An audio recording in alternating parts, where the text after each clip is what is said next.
তিনটি ভুলে আমাদের অনেকের কোরবানি বাতিল হয়ে যায়, বাট এই ভুলগুলো যে আমরা করছি আমাদের মাঝে এই ব্যাপারে কোনো ধারণাও আসলে নেই। প্রথম যে কারণে আমাদের বেশিরভাগ মানুষের কোরবানি বাতিল হয়ে যায় সেটা হচ্ছে আমাদের নিয়াতে সমস্যা।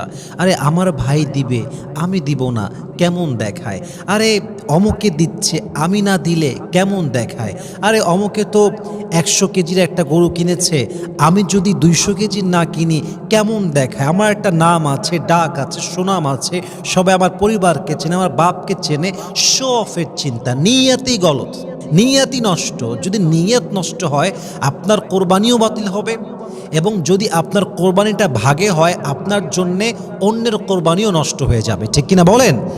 নিয়ত ঠিক করতে হবে যে আপনি সেলফি তুলে ফেসবুকে পোস্ট করার জন্য কোরবানি দিচ্ছেন না। আপনি জাস্ট ফ্রিজে গোস্ত জমায়ে রাখবেন আর গোস্ত খাবেন মাসের পরে মাস, এটার জন্য আপনি কোরবানি দিচ্ছেন না। হ্যাঁ, গোস্ত খাবেন, হ্যাঁ আপনি এনজয় করবেন, দাওয়াত দিবেন, সবাইকে খাওয়াবেন, বাট কোরবানির উদ্দেশ্য গোস্ত খাওয়া নয়। কোরবানির উদ্দেশ্য শুধুমাত্র শো অফ করা নয়। এটা কোরবানির উদ্দেশ্যের মাঝে আসেই তো না।